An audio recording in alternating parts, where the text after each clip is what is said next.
जिल्हाधिकारी कार्यालयाच्या वतीनं स्पर्धा परीक्षांमधील यशस्वीतांचा सत्कार आणि स्पर्धा परीक्षा मार्गदर्शन असा संयुक्त युवा संवाद कार्यक्रम महाराणी छत्रपती ताराराणी सभागृहात आयोजित करण्यात आला होता।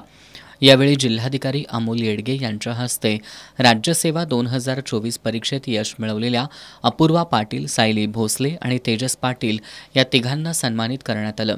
यावेळी बोलताना येडगे यांनी प्रत्येकानं आपली क्षमता बघून आपल्या क्षेत्राची निवड करावी, फक्त मोटिवेशनल व्हिडिओ बघून स्पर्धा परीक्षेकडे वळू नका, यातील आव्हानं आधी समजून घ्या, मगच या क्षेत्राकडे वळा असा सल्ला दिला।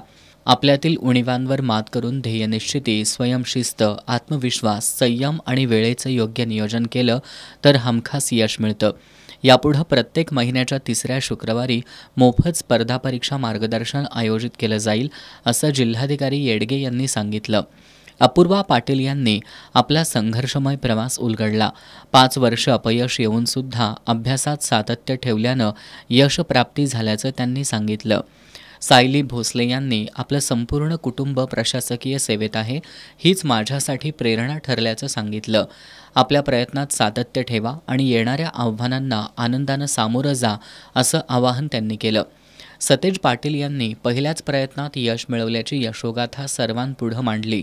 यावेळी गुणवंत विद्यार्थ्यांचे कुटुंबीय, विविध विभागांचे प्रशासकीय अधिकारी, स्पर्धा परीक्षांचा अभ्यास करणारे विद्यार्थी विद्यार्थिनी उपस्थित होते।